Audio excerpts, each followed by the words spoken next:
ഇന്ത്യയും പാകിസ്ഥാനും തമ്മിൽ വലിയ സംഘർഷാവസ്ഥ നിലനിൽക്കുന്നു. പക്ഷേ ബലൂചിസ്ഥാൻ മേഖലയിലാണെങ്കിൽ വലിയ സംഘർഷം പാകിസ്ഥാൻ ആർമിക്ക് നേരെ നടക്കുന്നു. അപ്പോൾ ഒരേ സമയം പാകിസ്ഥാന് രണ്ടോ മൂന്നോ പോർമുഖങ്ങളൊക്കെ തുറക്കേണ്ടി വരുന്നു. മാത്രമല്ല ബലൂജ് മേഖല ഇപ്പോൾ പറയുന്നത് ഞങ്ങൾ റിപ്പബ്ലിക് ഓഫ് ബലൂജ് ആയി കഴിഞ്ഞു, ഞങ്ങൾക്ക് സ്വന്തമായിട്ട് പാർലമെൻറ്റ് കെട്ടിടമായിട്ടുണ്ട്, ഞങ്ങൾക്ക് ഫ്ലാഗ് ആയിട്ടുണ്ട്, ഞങ്ങൾക്ക് ദേശീയഗാനമായിട്ടുണ്ട്, ഇനി ഞങ്ങളെ ഒന്ന് ഇന്ത്യ അംഗീകരിക്കണം, UN അംഗീകരിക്കണം. ശരിക്കും പറഞ്ഞാൽ ബലൂജ് ഒരു റിപ്പബ്ലിക് ഓഫ് ബലൂജ് എന്ന പേര് സ്വീകരിച്ചാൽ പാകിസ്ഥാന് കിട്ടാവുന്ന ഏറ്റവും വലിയ അടിയല്ലേ അത്? അല്ല, പാകിസ്ഥാൻ ഏതാണ്ട് ഒരു രണ്ടാം വിഭജനത്തിൻ്റെ വക്കിലെത്തി നിൽക്കുകയാണ്. അത് ഇപ്പം തന്നെ പല നഗരങ്ങളും, ഇപ്പം 4 നഗരങ്ങൾ കൃത്യമായിട്ട് ഈ ബലൂചിസ്ഥാൻകാരുടെ കയ്യിലാണ്. ബലൂചിസ്ഥാൻ ലിബറേഷൻ ആർമിയാണ് ഇപ്പോൾ അതിൻ്റെ ഏറ്റവും മുമ്പിൽ നിൽക്കുന്ന ഒരു സംയുക്ത സംഘടന എന്ന് പറയുന്നത്. അത് അവർ ഇപ്പോൾ കെറ്റയിൽ അവർ പിടിച്ചെടുത്തു. കെറ്റയിൽ നിന്ന് ആർമിയുടെവർക്ക് അവരോട് പോകാൻ പറഞ്ഞു. പക്ഷെ അത് ആ സമയത്ത് അത് ഈ ഓപ്പറേഷൻ സിന്ദൂറിൻ്റെ അവസാന ഘട്ടത്തിലേക്കാണത് ഇതെല്ലാം സംഭവിക്കുന്നത്. മാത്രമല്ല, ഈ കഴിഞ്ഞ ഒരാഴ്ചക്കുള്ളിൽ 58 സ്ഥലങ്ങളിലായി 71 സ്ഫോടനങ്ങൾ വരുന്നുണ്ട്. അപ്പോൾ ആ സ്ഫോടനങ്ങളുടെ ഉത്തരവാദിത്വമെല്ലാം ഇവർ കൃത്യമായിട്ട് അക്കമിട്ടത് നിരത്തുകയും ചെയ്തു. ഇതിനകത്തും ഈ അടി മുഴുവനായിട്ടത് പാകിസ്ഥാൻ പട്ടാളത്തിലാണ്. പാകിസ്ഥാൻ്റെ ഉന്നത ഉദ്യോഗസ്ഥർ ഉൾപ്പെടെ പട്ടാളക്കാരാണ് നിമിഷ നേരം കൊണ്ട് ഈ സ്ഫോടനത്തിൽ ഒരു തകർന്നു പോയത്. മാത്രമല്ല, ഇപ്പോൾ ഈ BLA നടത്തുന്ന യുദ്ധം പരസ്യമായിട്ടാണ് നടത്തുന്നത്. നേരത്തെ ഒരു ഗറില്ല രീതിയിലുള്ള യുദ്ധമാണ്, ഇപ്പോഴും ഗറില്ല മോഡൽ തന്നെയാണ്. അതോടൊപ്പം തന്നെ ഇവർ പരസ്യമായി രംഗത്തിറങ്ങിയിരിക്കുകയാണ് ചെയ്യുന്നത്. അത് ഇവർ സജ്ജമായിട്ടുണ്ട് സാർ. ആ സജ്ജമായ ഒരു സാഹചര്യത്തിലാണ് ഈ പറഞ്ഞതുപോലുള്ള ഒരു ഈ നീക്കം നടത്തുകയും അത് ഈ കഴിഞ്ഞ ഒരു മാർച്ച് 22 ജാഫർ എക്സ്പ്രസിൻ്റെ ആ ഒരു തട്ടിക്കൊണ്ടുപോകൽ തുടങ്ങിയിട്ട് നമ്മൾ ആ ഗ്രാഫ് നോക്കിയാൽ അറിയാം, പാകിസ്ഥാൻ ആർമിക്ക് ഏറ്റിരിക്കുന്ന അന്ന് ഇന്ത്യയായിട്ടുള്ള യുദ്ധമൊന്നും ഉണ്ടായിട്ടില്ല. യുദ്ധമല്ല, മറ്റേ സൈനിക സംഘർഷമൊന്നും ഉണ്ടായിട്ടില്ല. അന്ന് പോലും പാകിസ്ഥാൻ ആർമിക്ക് ഈ ബലൂചിസ്ഥാനിലെ BLAയുടെ ആക്രമണത്തെ നേരിടാൻ പറ്റുന്നില്ല. അപ്പോൾ ലോകം ഒന്ന് ശ്രദ്ധിച്ചു. കാരണം ഒരു രാജ്യത്തുള്ളൊരു കുറച്ച് എന്താ പറയുക, രാജ്യത്തിനെതിരായിട്ട് നിൽക്കുന്ന ആളുകൾ ഒരു ട്രെയിൻ തട്ടിക്കൊണ്ട് പോകുന്നു, അതിനകത്ത് പാകിസ്ഥാൻ ആർമിയിലുള്ളവരെ നിരത്തി നിർത്തി വെടിവെച്ച് കൊല്ലുന്നു. അതൊക്കെ അവർക്ക് വിശ്വസിക്കാൻ പോലും പറ്റാത്തൊരു കാര്യമായി മാറി. അത് ശരിക്കും പറഞ്ഞാൽ പാകിസ്ഥാൻ ആർമിയുടെ ആത്മവീര്യത്തെ തകർത്ത് തരിപ്പണമാക്കിയൊരു സംഗതിയാണ്. അതിനുശേഷം ഇങ്ങോട്ടുണ്ടായിട്ടുള്ള സകല സ്ഫോടനങ്ങളും കൃത്യമായ ഇൻഫർമേഷൻ അവർക്ക് കിട്ടുന്നുണ്ട്. ഇവരുടെ ഈ സ്ഫോടനങ്ങളൊക്കെ നടത്തുന്നത് വ്യക്തമായിട്ടുള്ള സാറ്റലൈറ്റ് ഇൻഫർമേഷൻ അതുപോലുള്ള സംഗതി വെച്ചിട്ടാണ് നടത്തുന്ന സംഗതി. അപ്പോൾ ഈ രീതിയിലുള്ള വളരെ കോർഡിനേറ്റ് ആയിട്ടുള്ള ഒരു അറ്റാക്ക് നടന്നു. മാത്രമല്ല, ഈ പാകിസ്ഥാൻ ഇതുവരെ ഉണ്ടായിരുന്ന ഏറ്റവും വലിയ അഡ്വാൻറ്റേജ് കാരണം ഇവരുടെ ഈ സമരം ഇന്ന് തുടങ്ങിയതല്ല, 1948 മുതൽ തുടങ്ങിയ സമരമാണ്. കാരണം 1947 ഇന്ത്യ പാകിസ്ഥാൻ വിഭജനത്തിന് ശേഷം ബലൂചിസ്ഥാന് ഇന്ത്യയോട് ചേരാനായിരുന്നു താല്പര്യം. അങ്ങനെ അവിടുത്തെ കലാട്ട് രാജാവ്, ഖാൻ ഓഫ് കലാട്ട് എന്ന് പറയും, അദ്ദേഹം ഡൽഹിയിൽ വന്ന് നമ്മുടെ നേതാക്കന്മാരെ കാണുകയൊക്കെ ചെയ്തെങ്കിൽ പോലും അന്നത്തെ നമ്മുടെ സാഹചര്യങ്ങൾ, അന്നത്തെ യാഥാർത്ഥ്യങ്ങളുടെ പശ്ചാത്തലത്തിലായിരിക്കാം. കാരണം അത് വളരെ അകലെയാണ്. അപ്പം ഇതിൻ്റെ ഒരു സംരക്ഷണം നിലനിർത്തണമെന്നുണ്ടെങ്കിൽ രാജ്യത്തിൻ്റെ പിറവിയെടുക്കുന്നതേ ഉള്ളൂ. അങ്ങനെയൊക്കെയുള്ള കാരണങ്ങളുണ്ടാവാം, പല കാരണങ്ങളുണ്ടാവാം.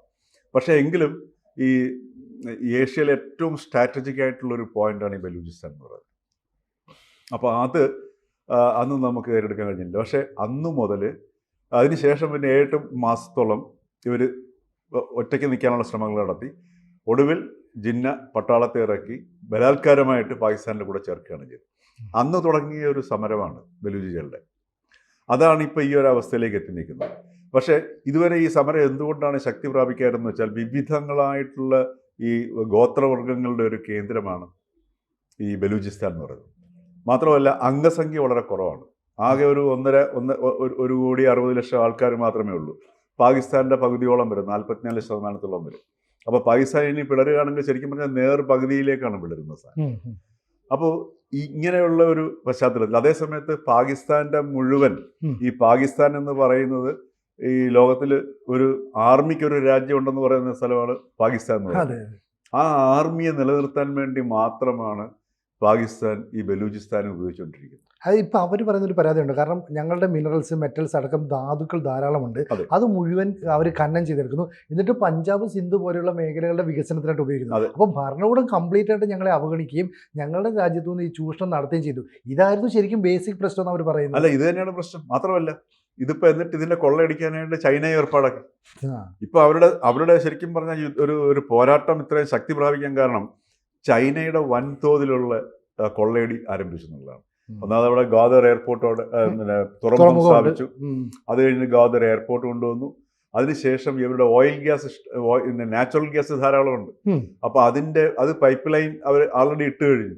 ആ പൈപ്പ് ലൈൻ ഇപ്പൊ ഈ കഴിഞ്ഞ 4 ദിവസം മുമ്പുള്ള ഒരു സ്ഫോടനത്തിൽ ബലൂചിസ്ഥാൻകാർ പൊട്ടിച്ചു കളഞ്ഞ സാധനം. അത് അവർക്ക് വലിയ അടിയായി. അറിയാം. മാത്രമല്ല ഒരുപാട് ചൈനീസ് ഉദ്യോഗസ്ഥരെ അവിടെ ജോലിക്കുണ്ടായിരുന്ന ചൈനീസ് ഉദ്യോഗസ്ഥരെ കൊന്നു കളഞ്ഞു. ഇപ്പൊ ശരിക്കും പറഞ്ഞു കഴിഞ്ഞാൽ ചൈനയും പെട്ടിരിക്കുകയാണ്. അതായത് ഹ്യൂജായിട്ടുള്ള വലിയ നിക്ഷേപമാണ് ഇവിടെ നടത്തിയിട്ടുള്ളത്. കാര്യം അത്രയ്ക്ക് ഈ മിനറൽ റിസോഴ്സസ് ആണ്.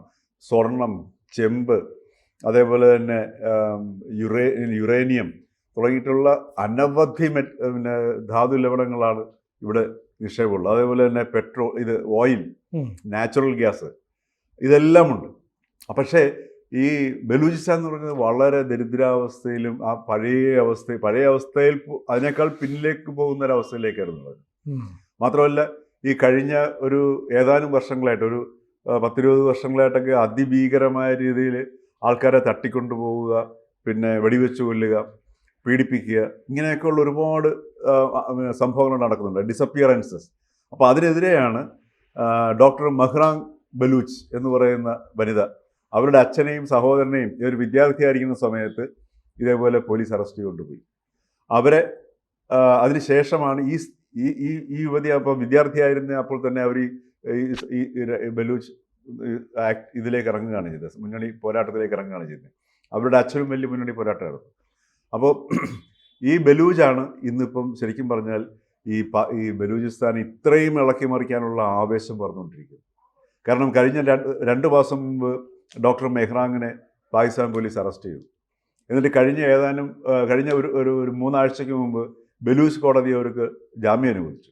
പക്ഷേ പാകിസ്ഥാൻ ഗവൺമെൻറ് വിട്ടുകൊടുത്തില്ല. അത് പാകിസ്ഥാൻ സർക്കാർ നിശ്ചയിക്കണം എന്നുള്ള ഒരു ഇതിൽ വെച്ചുകൊണ്ടിരിക്കുകയാണ്.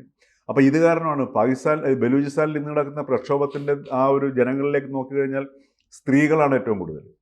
മാത്രമല്ല ലോകത്തിൽ മുസ്ലിങ്ങൾ ഉണ്ടായിട്ട് പിന്നെ മുസ്ലിങ്ങൾ താമസിക്കുന്ന പ്രദേശത്ത് ഒരു പേരിന് പോലും ഒരു ഇസ്ലാം തീവ്രവാദ ശബ്ദമില്ലാത്ത ഭൂമിയിലെ ഏക പ്രദേശം കൂടിയാണ് ബലൂചിസ്ഥാൻ എന്ന് പറയുന്നത്. അവരുടെ സാംസ്കാരികമായിട്ട് ഒരുപാട് ഇന്ത്യയുമായിട്ട് അടുപ്പമുണ്ട്. അതുകൊണ്ടാണ് ഈ ബലൂച്ച് നേതാക്കൾ ഇപ്പം എക്സൈലിലുള്ള, ഇപ്പം അമേരിക്കയിലും മറ്റ് കാനഡയിലും ഒക്കെ ഉള്ള നേതാക്കന്മാർ ഇപ്പം നമ്മുടെ ചാനലിലൊക്കെ വന്നിരുന്ന് പറയുന്നുണ്ട്, ഞങ്ങളുടെ സംസ്കാരം ദ്രവീഡിയൻ സംസ്കാരമുണ്ട്. അതോടൊപ്പം തന്നെ ഇപ്പൊ ബ്രൂഹി ഭാഷ അതിൽ തന്നെ തമിഴാണ് കൂടുതലുള്ളത്. അതോടൊപ്പം തന്നെ ഇന്ത്യയുമായിട്ടാണ് ബഹുസ്വരതയാണ്, അതല്ലെങ്കിൽ വിവിധ കൾച്ചറാണ്. എന്നിട്ട് അവർ ഈ അഹ്മാർ മുസ്തിഗാർ എന്ന് പറയുന്ന അമേരിക്കയിലുള്ള ഈ ബലൂജി ഈ ഒരു നേതാവ് പറയുന്നുണ്ട്, ഈ ശക്തിപീഠങ്ങളിൽ പാർവതിയുടെ തല വീണിരിക്കുന്നത് പോലെ തല അവിടെ ബലൂചിസ്ഥാനിലാണ്. അതേപോലെ തന്നെ അപ്പം ഈ ഒരു രീതിയിൽ അവിടെ സ്ത്രീകളുടെ മുന്നേറ്റം മാത്രമല്ല, ഈ നേതാക്കന്മാർ ഈ BLA നയിക്കുന്നത് മുഴുവൻ മാർക്സിസ്റ്റ് ലെനിനിസ്റ്റ് തത്വശാസ്ത്രമാണ്. അവിടെ വർഗീയത എന്നൊരു സംഗതിയില്ല അവിടെ. അപ്പോൾ ആ ഒരു പിന്നെ പാകിസ്ഥാനിലുള്ള ഈ ഹിന്ദുക്കൾ സ്വതന്ത്രമായി ജീവിക്കുന്ന സ്ഥലവും ബലൂചിസ്ഥാനാണ്. അപ്പോൾ ഈ ഡോക്ടർ മെഹ്റാൻ ബലൂച്ച് ഈ ജയിലിലായതോടുകൂടി അതാണ് ഇപ്പം ശരിക്കും പറഞ്ഞാൽ ഈ സ്ത്രീകളെയും കുട്ടികളെയും ഒക്കെ തെരുവിലിറങ്ങിയിരിക്കുന്ന സംഗതി. അതോടൊപ്പമാണ് ഇപ്പോൾ ഇന്ത്യയുമായിട്ടുള്ള പ്രശ്നം വന്നു. BLA ഈ എല്ലാ ഗോത്രവർഗ്ഗങ്ങളും ഒന്നിച്ചു നിന്നുകൊണ്ട് BLA ആയിട്ട് ഫോം ചെയ്ത് അവരിപ്പോൾ ഒരേ ഏക സ്വരത്തിലാണ് അവർ ഈ യുദ്ധം നടത്തുന്നത്. വളരെ ഏകോപിതമായിരുന്നു. ഇപ്പൊ ഇതിന്റെ നേതാക്കൾ പറയുന്നത് ഞങ്ങൾക്ക് വേണ്ടി ഡൽഹിയിൽ ഒരു എംബസി തുറക്കും, ബലൂച്ച് എംബസി, അങ്ങനെ തുറക്കുക. അങ്ങനെ മാത്രമല്ല, ഇന്ത്യയുമായിട്ട് ഞങ്ങൾക്ക് ട്രേഡ് നടത്തിയാൽ ഒരു വൻ ശക്തി ഞങ്ങളുമായിട്ട് കൂടെ സഹകരിക്കുന്നുണ്ടെന്ന് പറഞ്ഞാൽ സ്വാഭാവികമായിട്ടും അമേരിക്ക, റഷ്യ ഒക്കെ ഉൾപ്പെടെയുള്ള രാജ്യങ്ങളോട് ഞങ്ങൾക്ക് സഹകരിക്കാൻ പറ്റും.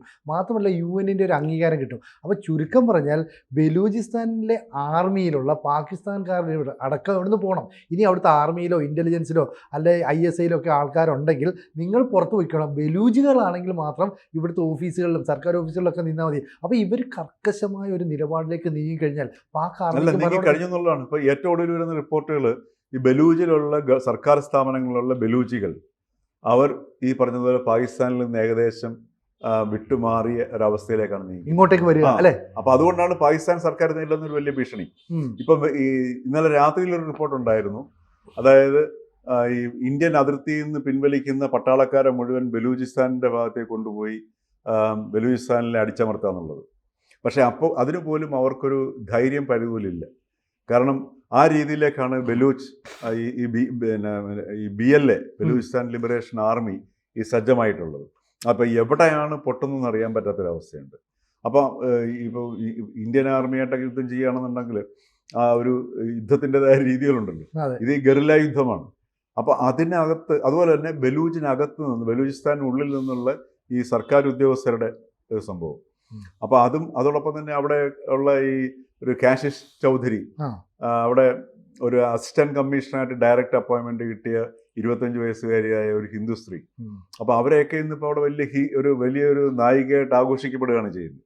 അപ്പോൾ അതൊക്കെ അവരുടെ ഈ കൾച്ചറിനെ പുറത്ത് കാണിക്കാൻ വേണ്ടി അവരാകെ ആവശ്യപ്പെടുന്ന സംഗതി ഇന്ത്യയുമായിട്ടാണ്. ഇന്ത്യ ഞങ്ങളെ അംഗീകരിക്കുന്നതാണ് ഈ ബലൂചിസ്ഥാൻ നേതാക്കൾ. ഇപ്പം മിറിയാർ ബലൂച്ച്, അപ്പോൾ അദ്ദേഹമാണ് എഴുത്തുകാരനും ജേർണലിസ്റ്റും ഒക്കെയാണ് അദ്ദേഹം. അപ്പോൾ അദ്ദേഹമാണ് ഇപ്പോൾ ഇതിൻ്റെ മുന്നിൽ നിൽക്കുന്ന നേതാവ്. അപ്പോൾ ഈ മിറിയാർ ബലൂച്ചാണ് ഇപ്പോൾ ഈ സ്വാതന്ത്ര്യം പ്രഖ്യാപിക്കുകയും ചെയ്തിരിക്കുന്നത്. അപ്പോൾ അദ്ദേഹമാണ് ഐക്യരാഷ്ട്രസഭയോട് പറഞ്ഞ പീസ് കീപ്പിംഗ് ഫോഴ്സിനെ അയക്കണം, അതേപോലെ നമ്മളെ അംഗീകരിക്കണം, അന്താരാഷ്ട്ര സമൂഹത്തിലേക്ക് ശ്രദ്ധിക്കണം എന്നൊക്കെ പറയുന്നത്. അപ്പോൾ അത് ശ്രദ്ധിക്കാൻ വേണ്ടിയിട്ടാണ് നേരത്തെ ഇവിടെ സിനുജി പറഞ്ഞതുപോലെ ഇന്ത്യ ഇത് അംഗീകരിച്ചു കഴിഞ്ഞാൽ തീർച്ചയായിട്ടും അതിനൊരു അംഗീകാരം കിട്ടും. പക്ഷേ അതുപോലെയാണ് എംബസി അവിടെ സ്റ്റാർട്ട് ചെയ്യണമെന്ന് പറയുന്നത്. അപ്പോൾ അങ്ങനെ ഒരു സാഹചര്യത്തിലൊക്കെ ഒരു സമ്മർദ്ദത്തിലേക്ക് കൊണ്ടുവരിക എന്നുള്ളതാണ് ഇപ്പം ബലൂചിസ്ഥാനിലെ ഈ BLA നേരിടുന്ന ഒരു വലിയൊരു വെല്ലുവിളി. പക്ഷേ ഇന്ത്യക്ക് അതിൻ്റേതായിട്ടുള്ള ചില പരിഗണനകളും മറ്റു പല ഘടകങ്ങളും ഒക്കെ നോക്കാതെ അത് ചെയ്യാനും പറ്റത്തില്ല. പക്ഷേ എങ്കിലും ബലൂചിസ്ഥാൻ ഈ പറഞ്ഞതുപോലെ പാകിസ്ഥാൻ്റെ നിയന്ത്രണത്തിൽ നിന്ന് പോയി എന്നുള്ളത് ഏതാണ്ട് ഒരു എന്താ പറയുക, പാകിസ്ഥാൻ്റെ ഭാഗത്തു നിന്ന് ഇപ്പോഴും ഒന്നും വന്നിട്ടില്ല. ഇത്രയും വലിയ പ്രഖ്യാപനം ഉണ്ടായിട്ടും കഴിഞ്ഞ പ്രാവശ്യം ജാഫർ എക്സ്പ്രസ് തട്ടിക്കൊണ്ടുപോയപ്പം ഷഹബാസ് ഷെരീഫ് പറയുകയുണ്ടായി, എന്ത് വില കൊടുത്ത് ഇതിനെ അടിച്ചമർത്തുമെന്ന് പറഞ്ഞു. ഒന്നും സംഭവിച്ചില്ല. മനസ്സിലായില്ലേ? പക്ഷേ ഇത്രയും സംഭവം ഉണ്ടായിട്ടും, ഇത്രയും ഈ ഒരാഴ്ചയ്ക്കുള്ളിൽ 71 സ്ഫോടനങ്ങൾ ഉണ്ടായിട്ടും ജാഫർ ഷെരീഫോ അതല്ലെങ്കിൽ ആസിഫ് മുനീറോ ഒറ്റ അക്ഷരം മിണ്ടിയിട്ടില്ല എന്ന് മാത്രമല്ല, ഇത് സ്വാതന്ത്ര്യം പ്രഖ്യാപിച്ചിട്ട് പോലും പാകിസ്ഥാൻ ഇതുവരെ ഒരു ഒറ്റ അക്ഷരം അത് മിണ്ടിയിട്ടില്ല എന്നുള്ളതാണ്. അപ്പോൾ അത് സൂചിപ്പിക്കുന്നത് പാകിസ്ഥാൻ്റെ അടുത്ത വിഭജനത്തിലേക്ക് തന്നെ പോവുകയാണ്, ബലൂചിസ്ഥാൻ ഒരു സ്വതന്ത്ര രാജ്യമായിക്കൊണ്ടിരിക്കുകയാണ് എന്നുള്ളത് തന്നെയാണ് യാഥാർത്ഥ്യം. കൂടുതൽ വാർത്തകളും വിശേഷങ്ങളും നിങ്ങളിലേക്ക് എത്താൻ ABC മലയാളം സബ്സ്ക്രൈബ് ചെയ്യുക, ബെൽ ബട്ടണും അമർത്തുക.